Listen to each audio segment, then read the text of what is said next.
Before we begin the review, let's take a look at what might be the most conveniently timed accident in the history of conveniently timed accidents. You got a way down?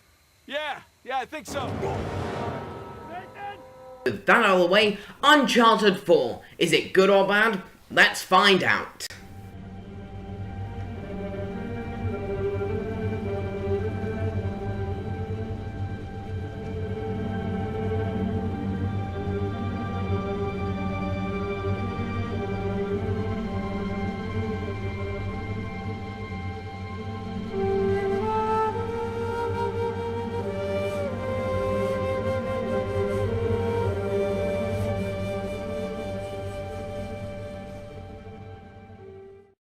The original Uncharted was actually the first 15 I ever played, and boy, what a good one to start with. Drake's Fortune told the story of Nathan Drake and his pals looking for the lost city of El Dorado, but what they're looking for might not be what it seems. I like this game a lot. True, the shooting got repetitive and there was the small matter that I couldn't be in the same room while the zombies were on the screen. What the hell? But it's still a great game and one I have a lot of nostalgia towards, and of course it introduced us to some of the greatest characters in gaming history, so on the whole, the original is still worth playing. And then Uncharted 2 came and made everything better. The story, the characters, the action, and of course giving us some truly jaw-dropping set pieces. The shooting could still get a bit repetitive, but not nearly as much as in the first game. All in all, an amazing game and what many consider as one of the greatest games of all time. But I like Uncharted 3 more. The shooting never got repetitive, it still kept the charm of the other games, and it also fixed some of the other minor gripes with the series. The villains in the first two games were a bit generic, and of course having the traditional cliche villain accents. That's pretty ballsy for a guy who spent the last 3 months behind bars. The real treasure of El Dorado lies inside. This little man is Drake. See, your friend owes me money, Mr. Drake. A lot of money. It's not cliche, merely droll. But Uncharted 3 had some great baddies. Okay, they were all British, but they were still interesting characters and can be very intimidating at times. And Sully was in the whole game! He usually dropped out of each game, but he spends a good chunk of the game, well, in it. Each game has gotten better and better, and I was looking forward to seeing if 4 improved as well. But I was also worried. It was the first Uncharted I had to wait for, and with everyone calling it Game of the Year before it was even out, there was the possibility of it being disappointing, like Arkham Knight was. Will I be proven wrong? Well, let's find out. Also, minor spoiler warning for the opening, just in case you cared. So Nate is in a boat in the middle of a storm being shot up by some enemies when he gets hit by another boat. Then we cut to him as a kid in an orphanage stealthing his way through to see his brother Sam, and we discover that Sam plans on leaving him and that he's found their dead mother's old items. But just as they go to find it, they cut to many years later where they're looking for a lost treasure in jail, and then they get into a fight, and after killing the guy that got them in jail, they escape only to have Sam be killed. And then just as Nate jumps into the water, we cut to the opening credits. Wait, that was just the intro?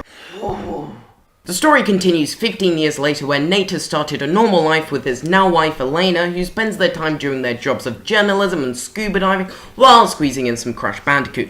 But all that changes when Nate's supposedly dead brother Sam returns after escaping from prison with a drug lord who has the accent to go with it. Are you ready to seek your fortune?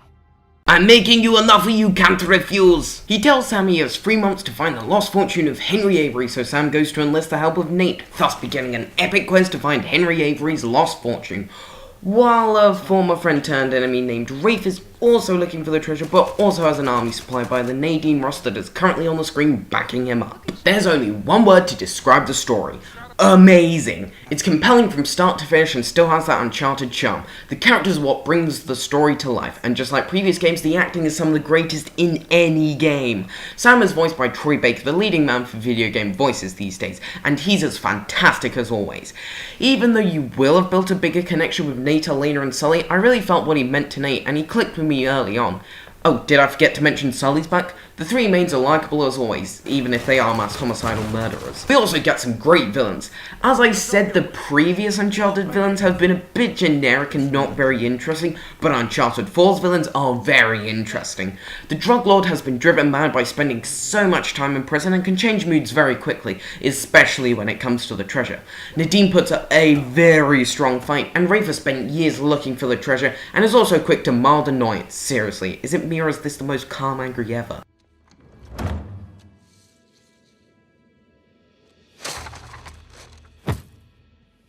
Oh, when I get my hands on James Bond, I'm gonna give him a fun talking to. Ugh.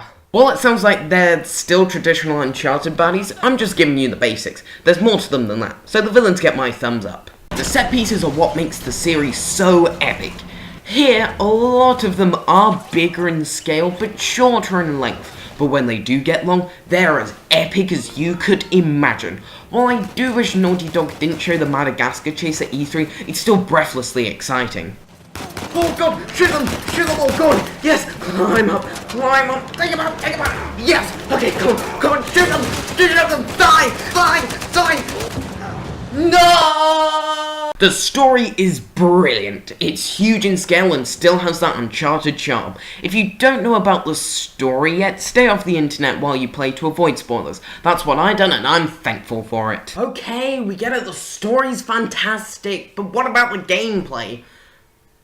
Well, I'll tell you. You still get to platform and climb all over the place, and it's fun as ever, but you also get a whip to swing on, and it is a ton of fun.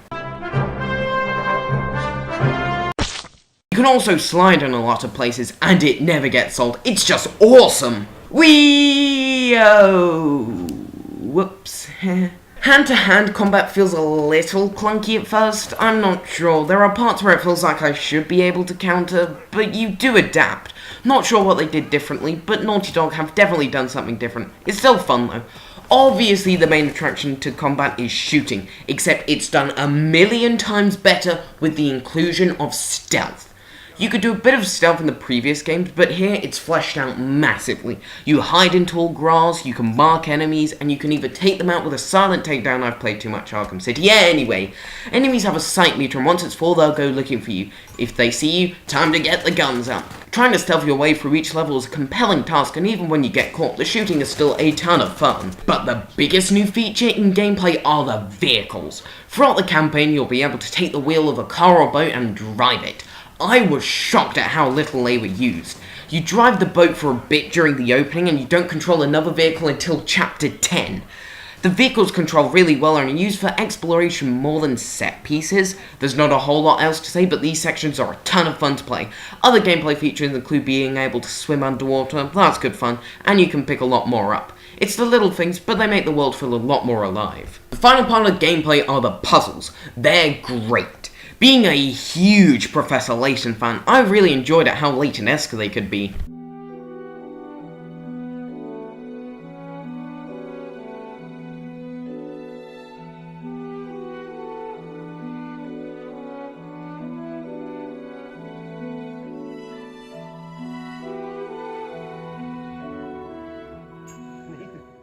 That's gotta be it.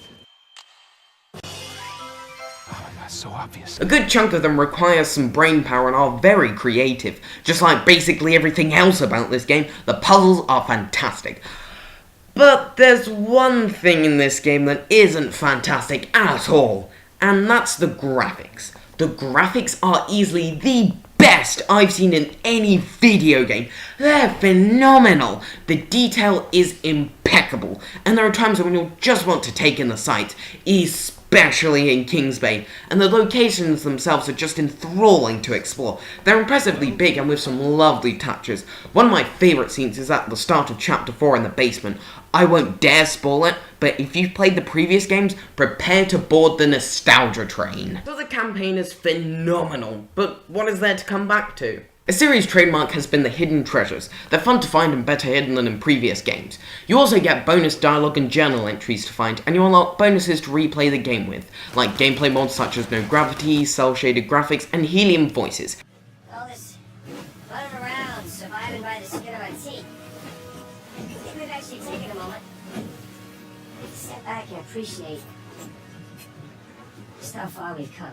However, the main replay value comes with the multiplayer. Before I look at this game's multiplayer, what do I think of 2 and 3's multiplayer? I can't tell you because I haven't been able to get a game in either of them. The most I have been able to do is the character creator, which admittedly for your custom character is a bit confusing and I don't know, it just doesn't click with me. I was looking forward to see how Naughty Dog improved on it, maybe adding hair options, face presets, etc. And the multiplayer finally came out and they removed the option for your own character and just have you play as a normal Uncharted character where you can only change their outfit and hat and glasses and stuff. While I was disappointed at the lack of a character creator, that doesn't distract from the fact I found the multiplayer to be a ton of fun.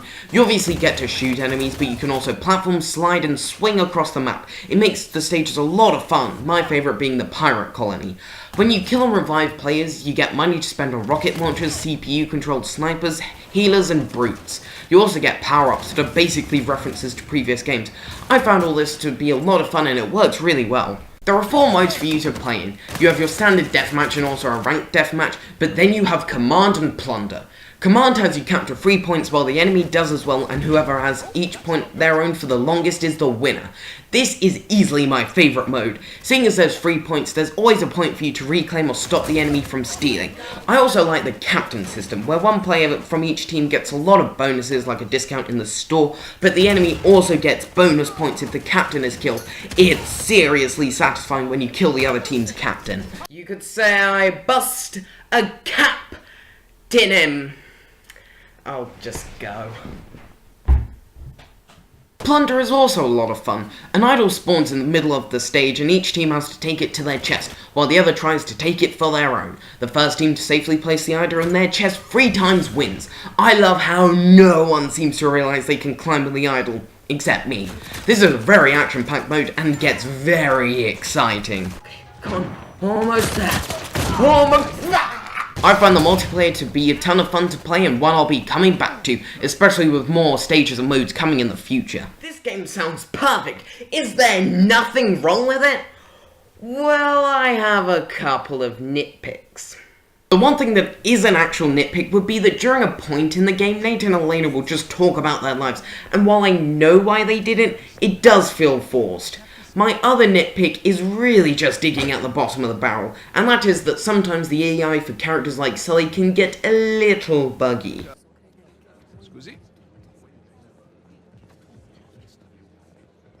Over here. Hello? We're over here. Come on, over here. Fine, you just wander around in circles. I've got all day. Well done. You're learning. But they're not flaws at all. Everything else in this game is so damn good, it doesn't matter. The story is fantastic, the graphics are mind-blowing, and the gameplay feels constantly exciting. The multiplayer is a blast, and I have to be honest, for a game with a ton of hype surrounding it, it somehow managed to exceed my expectations. This is a very high contender for the Game of the Year and the best Uncharted game. It's a series that gets better and better with each game. I'll happily award this my first gold award and a 96%. If you've never played an Uncharted game, definitely start with the first one. It's better to know the characters, but if you're familiar with the series, what are you waiting for? This is a must-own for any PS4 owner.